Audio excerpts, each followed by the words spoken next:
Good day, ladies and gentlemen, and welcome to yet another session of EU Business Talks. My name is Ante Milevoj, and our guest of honor today is Ms. Sofia Miltiadou, Commercial General Manager of Charalambides Christis, based in Cyprus. Sofia, Hello. good day to you. Most welcome. Good day to you all. Thank you very much for having me with you. With pleasure. Sofia, you are talking with us from Nicosia, from your headquarters, I assume? Yes, we are in our headquarters in Nicosia, the capital of Cyprus. Tell me how we want to be a little bit jealous. Tell me what kind of weather do you have first of all? You will be very jealous because we have 30 degrees at the moment. It's been a lovely warm weather for November. And yeah, I was sunbathing on Sunday, as I said to you before. It was lovely. Did I catch you correct that during the weekend you were swimming in the sea? Yes, we did. Yes, it was good weather, very good weather. Yeah, we are hoping for rain because Cyprus needs the rain. But yeah, it's a lovely weather, still very sunny. Okay, so to take it from here forward, I mean, what are the months in the year that you are not swimming in the sea, Sofia, then? Maybe 2 months a year, maybe January and February. The rest of the year is very warm and pleasant. And yeah. And the high season, July, August, the sea temperature go up to how much? The sea goes the other way around. It becomes very warm now. It's the weather that is the temperature is very high in the summer. It's almost 40 degrees, 45 degrees sometimes when it's really bad in August. So yes, but the sea gets warm through the summer, and now is the best time for the sea. The water is warm, but the weather gets a little chilly. So if you're an all year round swimmer, you prefer to swim in September when the water is very warm, and then it becomes cooler in April, but the weather is really lovely to start swimming in April. Yeah. Your air conditioners in the office, they are still operational today? Yes. Can you live without them? No, not anymore. No, it's impossible. It's the most wanted item in a household as well. It's very hard to be without air conditioning. I don't think any household doesn't have air conditioning. It's not as bad as Arabian countries. I think we are a little better, but we are almost that way. I mean, we are very close to Africa, so it's the same weather. We are very warm. Okay, Sofia, before we go any further with your company, I want to ask you some general questions about Cyprus. Unfortunately, I have to start just out of curiosity, of course, also with COVID-related issues. How are you doing COVID-wise these days in Cyprus? We are in the red category, unfortunately. We've had good tourism coming in recently, so we have increased the incidence, but our country is doing pretty well in the sense, I mean, we have like 250 incidents a day. It's not a lot. So there's a small population with smaller problems when it comes to COVID. It's very manageable. We have many measures. We use masks. We have safe pass for everything. We have scanned safe pass since Monday. Actually, we can't do anything in public without mask and safe pass. So, but we are 80%. We put the vaccine. 80% of the population is vaccinated with the second vaccine. So we have a good health system. So we are feeling safe as a country. But still, we do a lot of testing. Maybe we are the most tested country around Europe. And that means we get to show more high percentage, so we are in the red category. Okay, I mean, better than average. I wish you to go forward in a positive way. What about economy, Sofia, in general terms? I mean, your manufacturing business, your service business is going okay, more or less? Not your particular company, but economy in general. Economy, yeah. Well, Cyprus has had a very difficult year. 2020 was very hard. We affected a lot by the tourism sector. Tourism is 15% of our GDP, and we also have a service sector, a huge service sector. So as you understand, traveling was not happening. So a lot of the year 2020 was very bad. But 2021 looks good. We are expecting to have like a growth of almost 5% again. So we are looking to very positive. I mean, and the tourists since August, they have started returning to our island. I think October was the best month since 2019. So we are there, still halfway through the numbers of 2019 in terms of tourism, but we have very positive outlook, I think, at the moment. We all feel very good. Pleased to hear that. Can I ask you also, Sofia, about real estate business, for example? You know, one can tell if economy is active, then the real estate prices are going up or booming. How much is 1 square meter in downtown Nicosia? Just to have a feeling. Oh, it's well, it depends. It's about 1,500 per square meter to 5,000 per square meter. We do have we have a lot of very expensive housing and quite reasonable housing. It's our residential areas are varied. I mean, areas like Nicosia, you can find flats that are quite cheap for Europeans, and then you find very popular areas that they become as expensive as Paris or even London. So it varies, but the real estate has been growing in Cyprus a lot, especially in areas like Limassol, near the sea, a lot. But because of the difficulties at the banking sector we've had in 2012, 2013, a lot of the houses are in the market for sale to have the performing loans. So you do find a lot of variation when it comes to land and properties in Cyprus now. You get good deals and really expensive deals as well. So. Okay. I mean, your flights your airports are active as normal. I mean, everything is going okay. Yeah, well, okay. Yeah, I mean, not all the airports, we don't have all the flights we used to have, but a lot of visitors are coming. Yes, especially from Russia and UK, which are the two destinations that most of our tourists come from. Sweden, Russia, and UK. Yeah. Okay, thank you very much, Sofia. Dear friends, let me read the invite for all of us just to get into the picture, Sofia's business first and most of all. So Sofia is Commercial General Manager, Charalambides Christis, based in Nicosia. Company is the largest and oldest dairy manufacturer, as well as top leader in food production, imports, and distribution. The quality of Charalambides Christis is internationally recognized, with the company actively exporting in more than 32 countries, making it the largest exporting company in the whole food industry in Cyprus. What I didn't share with all of us, Sofia, you take it from there forward. Okay. Well, we are the largest dairy company in Cyprus. We are a manufacturer mainly, and we also import and distribute products. We are in the business of milk. Okay. The company, just to clarify, is a privately owned company by two businessmen in Cyprus, Mr. Charalambides Alexis and Melis Chakolas. It's the result of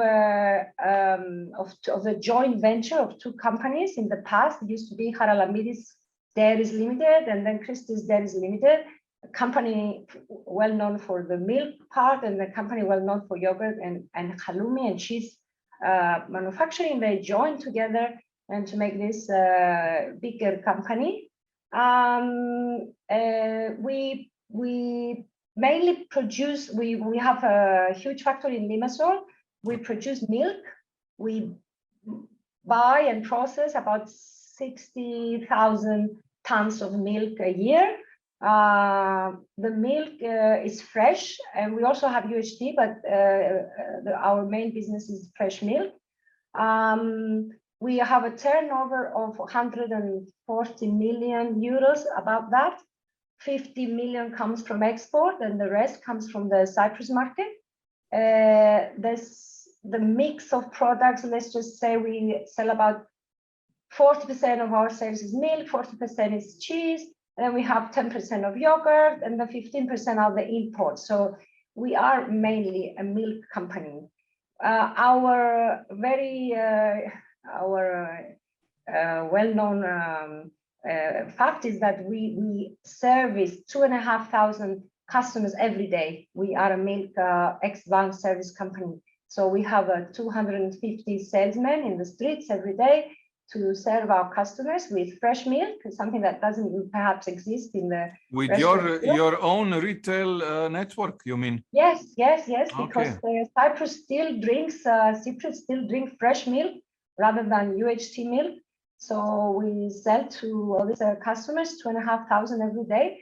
Our distribution, we have 6 distribution centers in the whole of Cyprus. We employ 700 employees. 250 of them are in the sales business. They are salespeople and warehouse people. We have what else can we say? Yes, we export to. We have about 40 customers in export customers, where we export maybe to 30 something countries. And our range of goods, other than the fresh milk and the UHT milk, we have chocolate milk. We sell white yogurt, we sell fruit yogurts, fresh and UHT cream, a variety of Cypriot cheeses. We have vegetable cream, fresh, and we have fresh juice and iced tea. These are products from our importer. We import alternative drinks, frozen vegetables. We have lots of other products that are only small part of our turnover. Are you doing, Sofia, everything under your brand, or you are doing private label as well? The exports products are all private labels, most of them.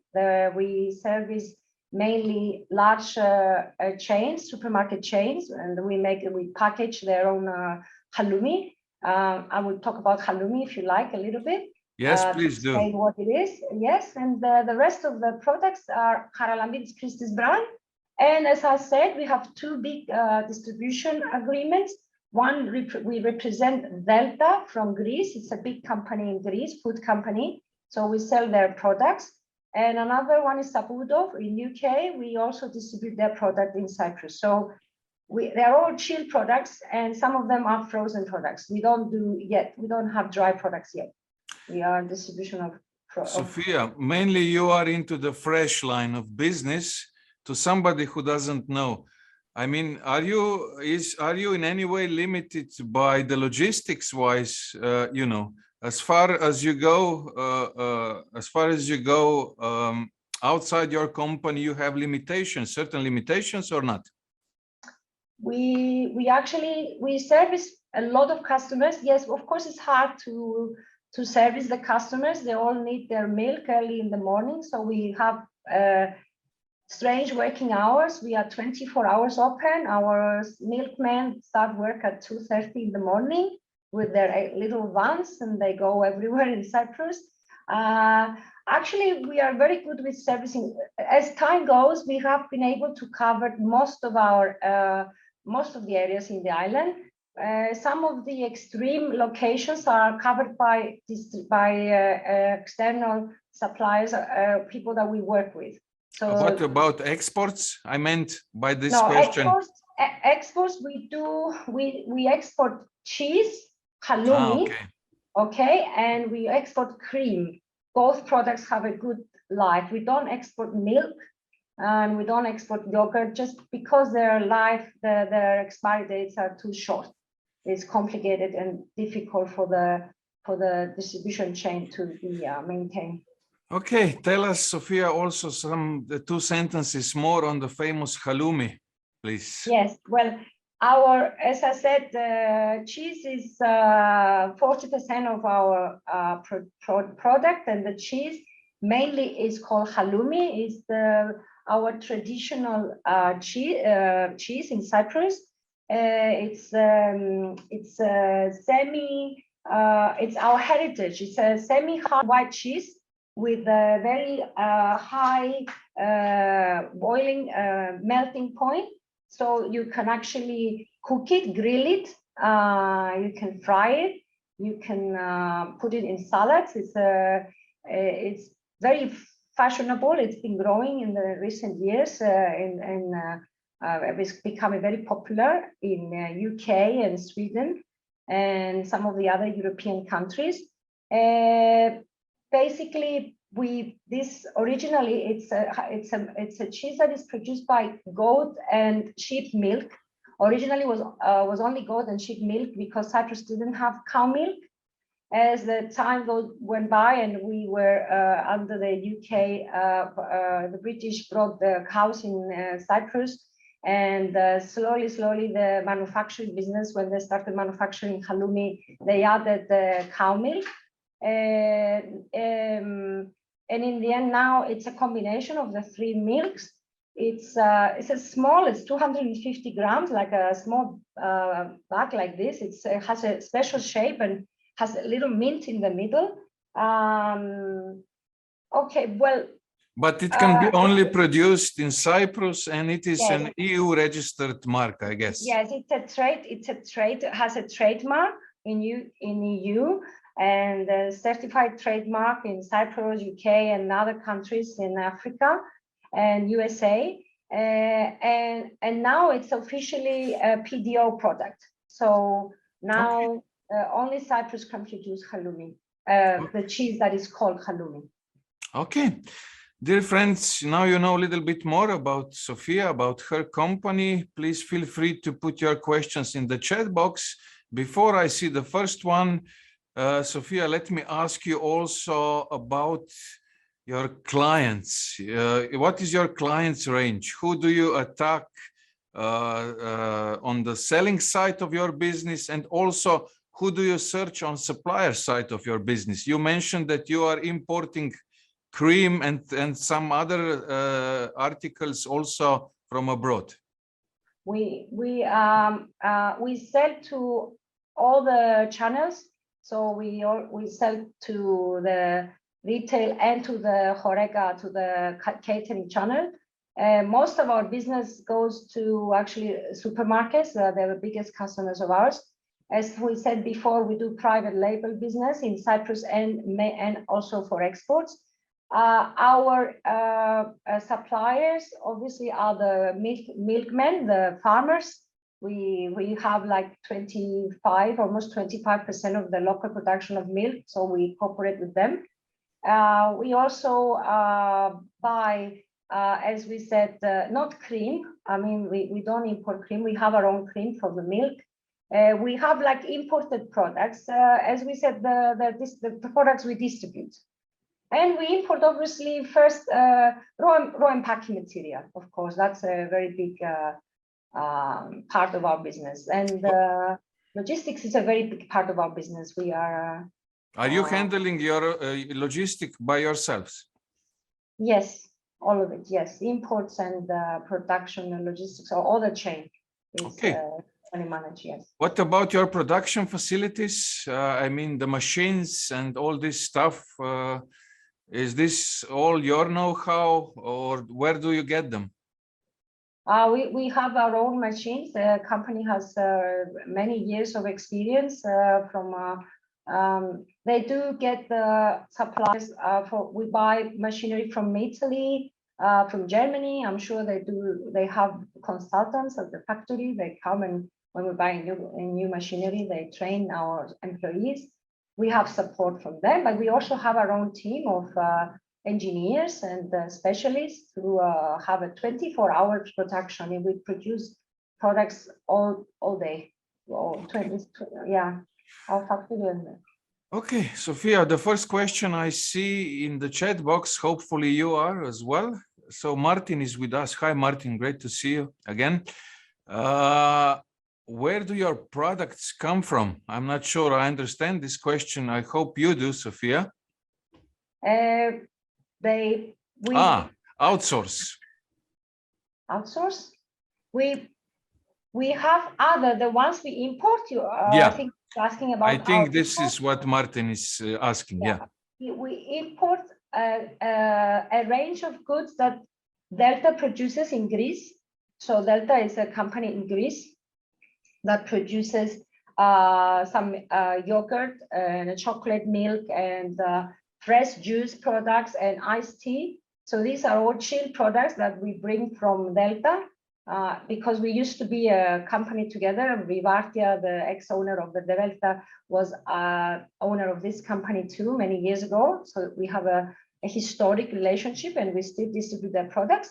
And also we import products, Vitalite, if you know, from Saputo, and Cathedral Cheddar from Saputo also. We have those products, or the range of their products, and we import from UK and sell it in Cyprus. Okay, since Martin is covering Africa, may I ask you, Sofia, are you active on African continent? Not so much. I think we do have sales, exports in halloumi. Some of the countries there are our customers, but it's not, unfortunately, and I have to be frank here, historically, we have been selling a lot of our cheese. We have been limited by capacity. So in a sense, we could only service our biggest customers. We only had like just-in-time product. I mean, we were just trying very hard to service our customers.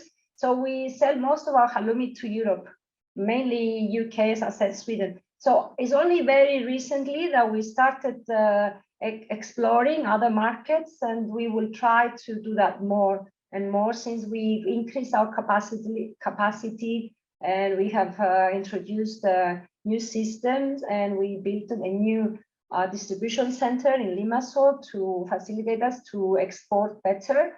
So okay. Yes, I mean, we would be glad to work with Africa, but at the moment we are not very large there. Okay, there you go, Martin. Kevin is with us from Malta, I believe. You are an island state like Malta. Yeah, you are definitely from Malta. Yes. And consequently, you have insularity costs for exports, which impinges on your competitivity. This economies of scale not being on European mainland makes your product more costly. That's a good point. Yes, what are your views about that, Sofia?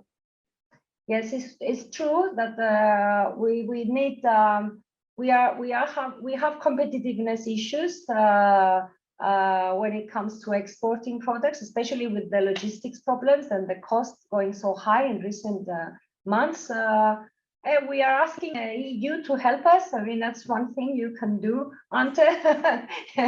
You have to try and see whether there are ways to smooth out all these rising costs of exporting goods. We are meant to be at least within the EU. Shouldn't be so difficult. Our challenges here are to reduce the stocks, so we are very efficient in terms of stock holding. We are also trying to have accuracy and efficiency in productions, so that we minimize the cost being only transportation costs.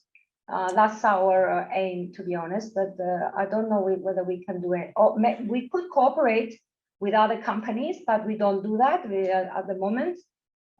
We have agents in other countries to help us to gather together customers and serve them faster and more efficiently.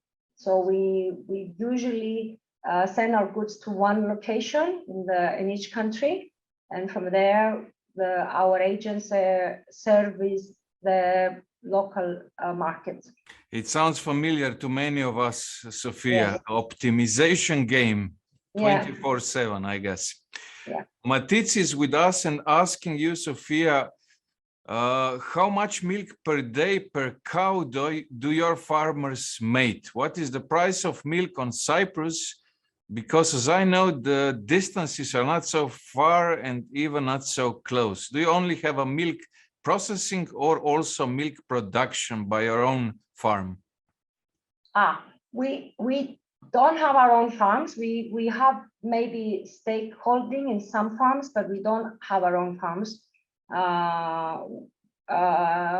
We control some farms, but we don't own animals. We don't own cows. We sell around 600 tons of milk a week in local markets. The price of milk is very high in Cyprus. We sell it about €1, 1.30. So it's quite expensive.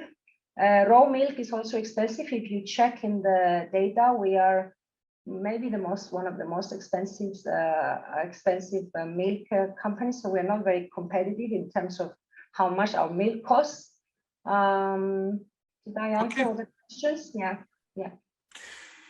Vivek is with us from India. Hi, Vivek. Great to see you once again. What is the population of cows and goats in Cyprus, Sofia? Some general numbers. You are not Wikipedia, you know. Just give us a sense. I can't answer this. I don't know very much about the cows and the farmers. It's not. I have to come back to you, Vivek, if you don't mind. Of course we don't, and we will do this together, Vivek. Sofia, no worries. Alenka is. I'm a salesperson. Alenka is with us asking how many employees do you have in R&D department, Sofia? Oh, we have around 20 employees in the R&D department. Yeah, large department. Yeah, we have all these certifications for our export customers. So Matic is asking, how do you achieve the desired or target price, I guess, at export in terms of transportation costs? This is a never-ending game, I guess, Sofia. How do we achieve that? I think the agreements are made with large companies. We export full containers. We export with a regular flow. I mean, at the moment, we just produce and export immediately. We don't even. I mean, we store now. Maybe it's a season that we store some stock. I'm not sure I understand the question very well. I think we just have very good agreements that we apply. Basically, in UK, we have one distributor, and they have the connections, so they do all the rest for us. Is that I guess so, Sofia, but I will need to go further to cover more questions. We will do the follow-up with Matic afterwards. Alenka is asking, how many products do you produce? I guess this is a question about the portfolio number. Yes, I think we have around 200 products. Okay. Yeah, 20 types of sizes, and light and fat and yogurts and all these sizes, different sizes, and 200 different indexes or index numbers, I guess. Yes, produced products, and maybe 300 we are selling. It's not a lot of SKUs. We have not too many SKUs. Yeah. Vivek is putting a follow-up to his previous question. Do you have good veterinary pharma companies, products available locally, or do you import animal medicines, vaccines? No, we don't. No, we don't have a direct connection with this. No. Okay. Oof, my goodness, it's 30 minutes past the hour. Were we good, Primož? We were? Okay, Sofia. So this is a compliment on your behalf as well. And all of us. Let me cover the last question from Jakub. Might you be interested for a natural food additives as natural frankincense for shelf life or milk? Did you get the question, Sofia? I saw the previous one, how many customers you delivered to. This one I didn't pick it up, but Yes, we could be interested, but to be honest with you, this is not my area of expertise. So I would be more than glad to bring you in touch. We are 700 employees. We can bring you in touch with the right department to get connected. And this is my purpose today, to introduce the company, understand what we do, and all the specifics of questions, especially in terms of milk production and the factory process. I can bring you in touch with the right people, and you can go from there. Yes. We will, for sure. Jakob will do his own follow-up with you directly, and so do others. My last question that I see from Alenka: to how many customers you daily deliver fresh milk, Sofia? 2,500. 2,500. It's a lot of customers. Yeah, we have 55 cars every day leaving our warehouses and driving through the night to reach the customers and come back by lunchtime. Yeah. And it goes on and on. This is really the last one from Pia. Would you be interested in importing crackers and salty sticks from Slovenia? Are you in this line of business? We have, we've just been investigating and committed to start our business in the dry sector. So we have been investigating. Yeah. So yes, we have been investigating a range of products that are good for us, and cookies and light products like the ones you just mentioned, the crackers, and we are good for us. So yes, if you have ideas that you want to send to us, I am in the committee of commercialization, so I can give feedback. Yes. We will let Pia know of your details also. And yeah, exactly, Pia. I will share with all you here in the room Sofia's contacts, and then you will just take it from there. It's 33 minutes past the hour. I'm afraid we are at the very end today. Sofia, my last question to you. I mean, you were a great guest. Thank you very much for sharing everything with us. My last question is, what is Sofia about when she's not working? I bet you're not working the whole day and the rest of the day swimming, so you must be doing something else as well. Well, I'm a mother. I have two kids, and they're teenagers. I also do a lot of gymnastics. I go to the gym with my husband. It's my hobby. We do that almost every night. So we do running and every night. You mean like after 10 p.m.? No, it's like after 7 at 7 o'clock. It's nighttime to us. Well, there you go. For some of us, 7 p.m. is an early evening. For you, this is a nighttime. No, it's evening. You're right. It's evening. We do that, and yes, we walk. We do a lot of walking, swimming. Yeah. And it sounds life is good to you and your family. Yeah, it's good. It's blessing actually in Cyprus when the weather is good and everything goes well. So yes, we are not complaining. We are in good shape. Pleased to hear that, Sofia. Once again, thank you very much for being with us here. I give you the last 20 seconds for addressing people here in the room. Yes, thank you all very much for having me here. As I said, my background is for the local sales market, so I can